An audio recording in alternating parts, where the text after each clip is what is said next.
ce que nous avons eu là aujourd'hui. Et nous venons d'entendre, dont je peux déjà dire Monseigneur, Messieurs les élus, chers prêtres, délégués de vieux habitants, délégués du Lamentin, puisque ça jaillit dans toute la Guadeloupe, et délégués de Pointe-Noire, parce que nous travaillons alors que la France a perdu un A, la Pointe-Noire, bouillante, vieux habitants, nous avons gardé notre A. André, Antoine et Alfred. Ah ouais.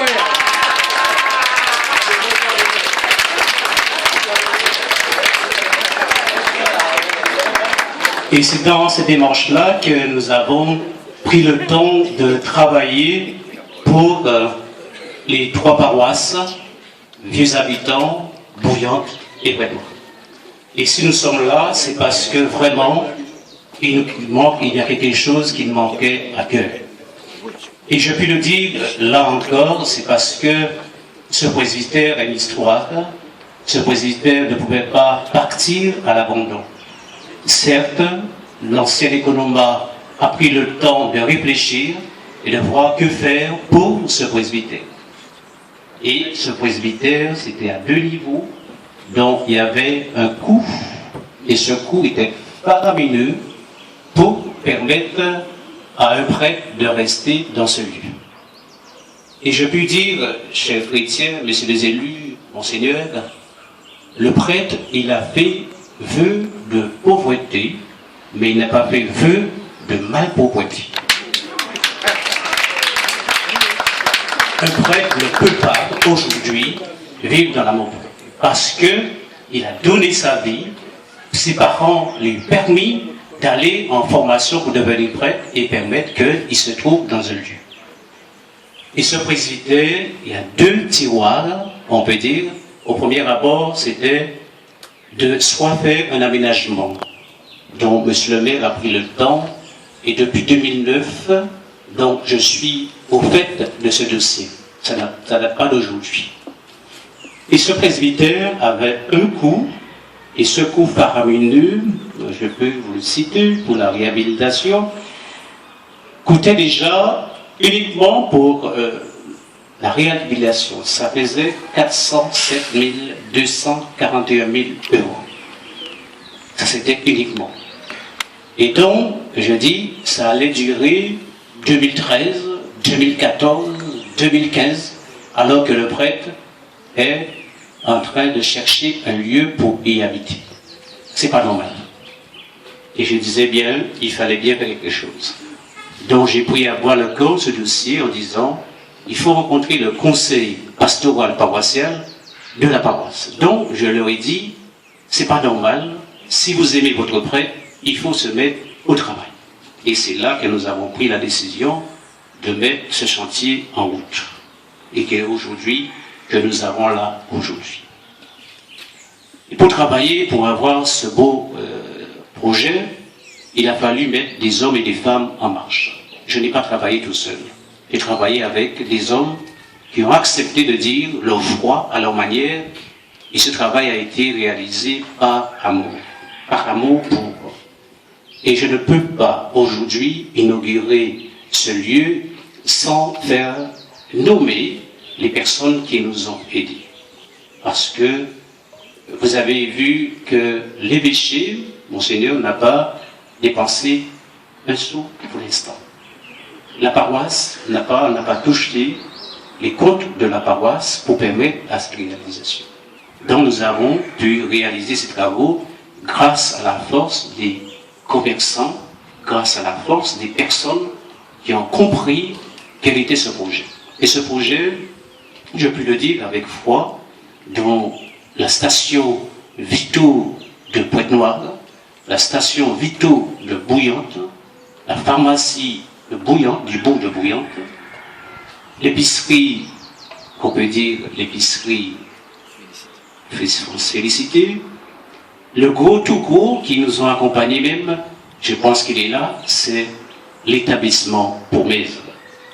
Parce qu'il a fallu rencontrer Pascal Pomèze pour dire voilà, quel est-ce qu'il peut nous apporter à ce niveau pour permettre que nous puissions réaliser ça. Ce bâtiment, on peut dire, monsieur le maire peut le rappeler, mais en même temps, il y avait un projet, peut-être, qui est parti dans leur écrit, de raser ce lieu. Et c'est ça qui me faisait mal, de voir partir ce bâtiment. Et j'ai dit non, il faut s'y mettre au travail. Et là, j'ai pris ce travail, ce projet, après le coup. Et qui nous est donné aujourd'hui. Et là, l'établissement Kéo, l'établissement Baltus, tout cela ont permis que nous puissions. Et cela, il faut les voir, parce que il faut s'entourer des gens compétents pour permettre que nous puissions avoir ces travaux. Donc, je vais appeler les personnes qui m'ont aidé pour qu'on puisse les voir, mettre un nom sur leur visage. L'équipe qui prenait chaque corps de métier avec un responsable. Donc, je vais demander au peintre, le responsable des peintres, M. Yves Lamy, et son équipe de s'avancer. Yves Lamy.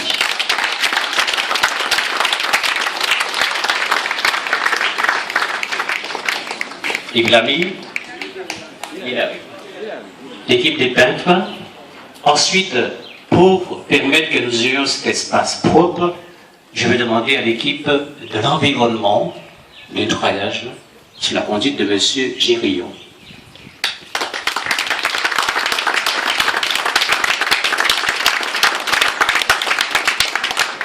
Les pompiers aussi, hein. En plus. L'équipe des peintres, l'équipe de l'environnement, l'équipe de la plomberie, avec les deux, M. Jean-Pierre Cognier, et puis M. Camoise Albert de Pointe-Noire, pour la plomberie.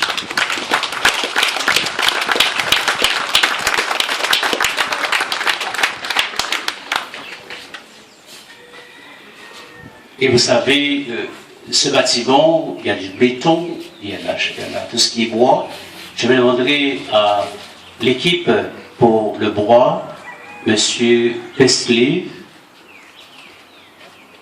avec son équipe.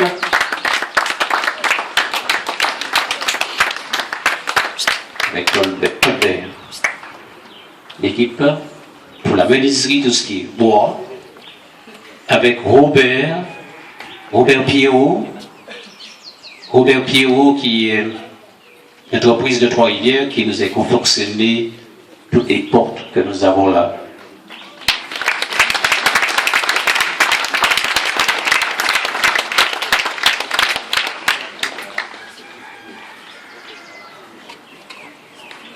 Pour permettre que nous puissions encore avancer, il y a l'équipe des maçons, sous la conduite de Colbert. Tous les maçons peuvent s'avancer. Tous les maçons. Pour permettre que nous puissions arriver à ce projet. Ils ont travaillé à part l'école, dans les visages des maçons. Et on a fait appel aussi à un homme qui est le frère d'Antoine, qui charpentait tout ce qui est maçon. Le frère d'Antoine Boudouillon.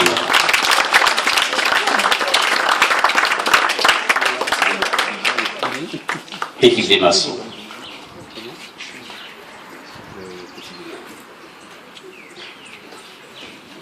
On ne peut pas travailler parce que nous avons travaillé jour et nuit. Jour et nuit. Il a fallu l'équipe des électriciens, sous la conduite de M. Camoise Jude.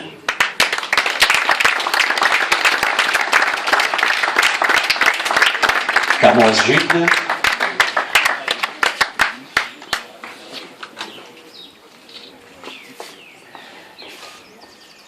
Et on ne peut pas travailler s'il n'y a pas de nourriture. L'équipe qu'on a appelée l'équipe de la cantine et de la restauration, avec Madame Danieli et Madame Camille Thérault.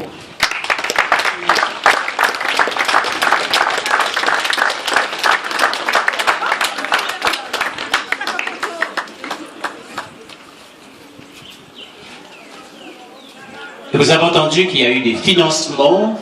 On a eu à enlever des arbres pour permettre que ce lieu puisse respirer. Donc, je demanderai à l'équipe pour la conduite de faire cuire ce qu'on appelle le charbon. Le charbon nous a permis de faire de l'économie. Sous la conduite de Mme Felsina Gilberte et de Mme Lama. Mme Lama, on est où Mme Lama? Mme Lama, c'est elle qui a mené à bien ce projet de charbon. Contenu de charbon. Celle que vous avez vue dans Panda d'ailleurs. Donc voilà en gros les corps de métier. Et on ne pouvait pas avoir ce que nous avons là aujourd'hui si nous n'avons pas l'équipe des photographes sous la conduite de Serge Tichou. 1500 clichés pour permettre que nous irons. Non, on n'a pas oublié. Alors, en gros, on ne peut pas oublier, je dis bien, l'équipe. Il y a une équipe formidable qui ne travaillait pas le samedi, mais peut-être le temps de venir travailler toute la semaine. L'équipe des carleurs sous la conduite de Guy Félix.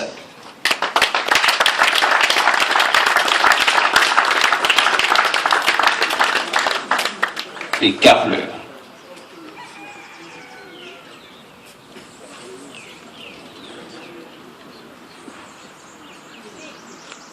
Donc, la maison n'avait jamais vu de ce qu'on appelait le carrelage. Et maintenant, intérieur et extérieur, carrelage.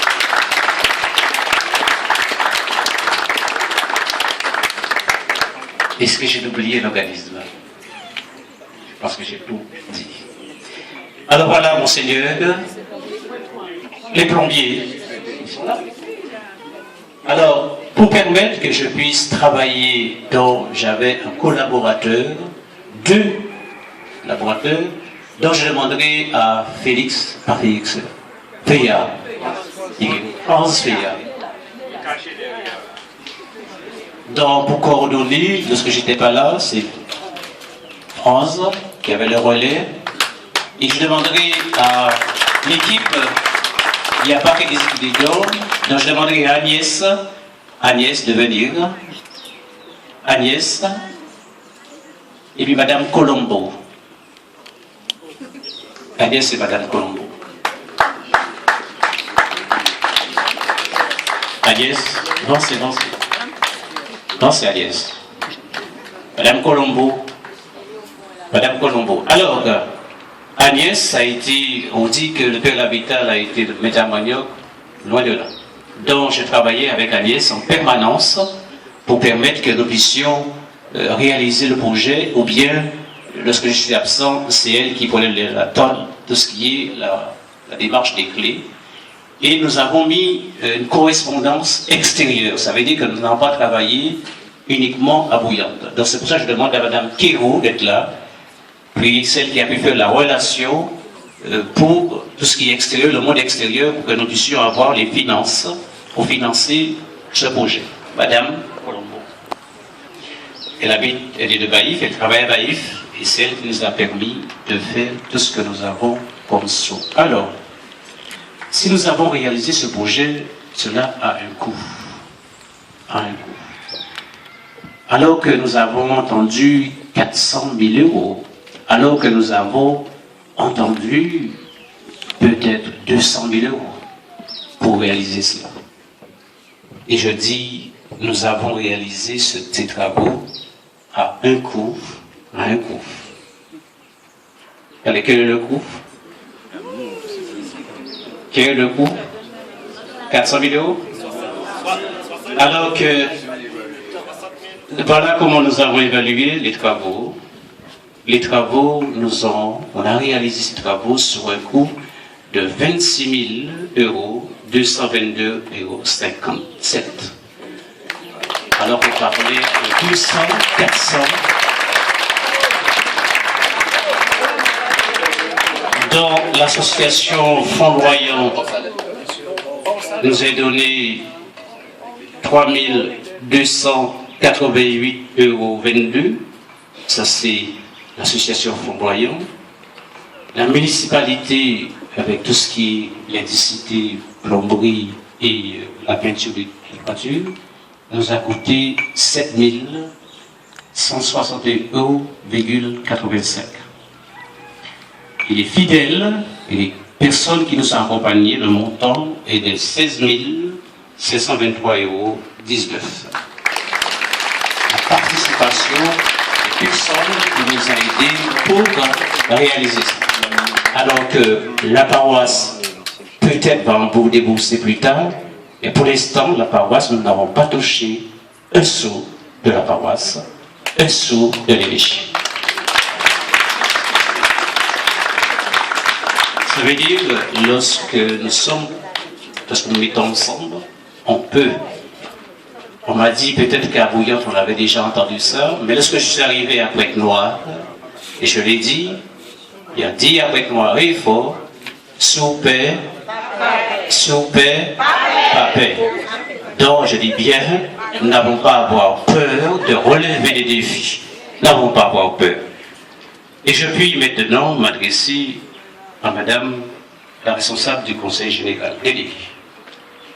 Je m'adresse à Monsieur Mille de la région, ainsi que le maire de Bouillante. Il reste à faire encore. Et ce qui reste à faire, je vous donne, et souvent nous avons 3 mots que nous entendons. Nous sommes dans un pays de laïcité. Premier mot. Deuxième mot, nous disons il y a la séparation de l'Église et de l'État. Et troisième mot, il n'y en a pas de sous. Il n'y en a pas, il n'y en a pas. C'est la crise. C'est la crise. Moi je le dis bien, et je le dis aux chrétiens, prenons-nous en main. Prenons-nous en main. Et il y a une devise que nous s'était fixée, c'est de responsabiliser par la participation. Responsabiliser par la participation. Et je l'ai dit à une occasion, lors d'une messe avec le maire, on nous lasse plairer par l'État, on nous lasse plairer par la commune. On nous prend en main. Et je dis bien, c'est cela que je dis. Et je le dis avec force et avec foi. Je le dis à Madame la responsable déléguée du Conseil général et à Monsieur Mig, nous comptons sur vous parce que les travaux n'ont pas été terminés. Il reste la partie de bitume, c'est-à-dire bitumer devant le presbytère. Il est temps que vous puissiez réfléchir à ce dossier et de dire voilà comment nous allons nous retrouver pour voir que faire. L'argent est là, vous dites souvent, mais que faisons-nous avec cet argent? Que faisons-nous? Donc je compte sur vous, messieurs les élus, pour permettre, et Monseigneur Biocru, pour permettre que dans les mois à venir, que le curé ne puisse pas marcher dans la boue.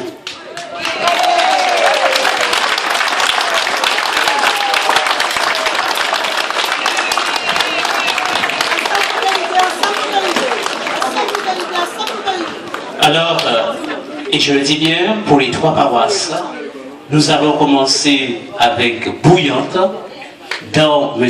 Cléry, la tournée cherchera chez vous. Chez vous parce que à Beau Soleil, il y a un beau baptiste, qui s'appelle Presbytère Autrement, et ainsi que la chapelle. Et je viens célébrer, ça fait vraiment mal au cœur de célébrer. Soit il faut faire attention lorsqu'il pleut à l'électricité. Soit il faut faire attention à la charpente qui coule. Donc nous avons mis comme camion, le camion pour faire circuler dans les 3 paroisses les travaux. Donc les paroissiens de Buts Habitants se sont mis déjà au travail pour voir comment financer pour la réflexion de Beau Soleil. Donc nous comptons sur vous, vous êtes là, j'avais pensé de le dire, mais vous êtes là. Nous allons nous asseoir ensemble pour voir quand démarrer les travaux à Beau Soleil.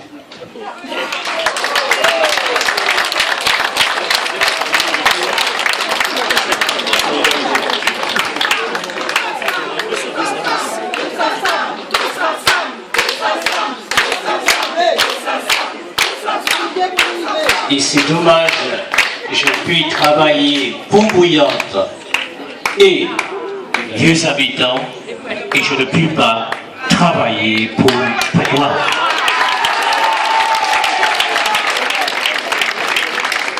Donc nous allons prendre ces 3 lieux, il reste Bouillante, et il reste vieux habitants et Pointe-Noire. Donc je ne me tarde pas assez rapidement de rencontrer, parce qu'ils ont vu à la télé et ils ont dit, mon père, à quand chez nous? Pointe-Noire, ce sera bientôt. Père l'habitat, si je peux me permettre, nous sommes tous là, nous vous disons, nous serons avec vous après moi. Oui. Merci.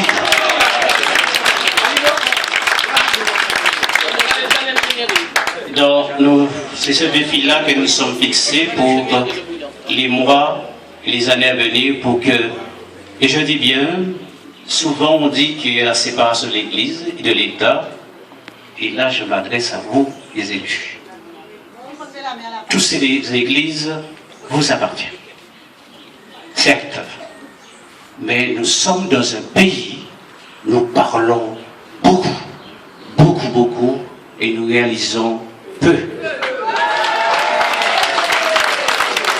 je pense que là, il faut que nous arrivions à ne pas laisser les bâtisses trop longtemps à la dérive, trop longtemps délabrées, parce que plus on laisse le bâtiment à l'abandon, plus ça va nous coûter, et ça va vous coûter cher. Et ça, je dis, Monseigneur, il faudrait que nous puissions nommer un conseil pour permettre de regarder l'état de nos presbytères, l'état de nos églises. Et je compte sur l'économie diocésaine pour nous accompagner dans ces divers projets. Et ça, il y aura la part de l'Église, il y aura aussi votre part, messieurs les élus.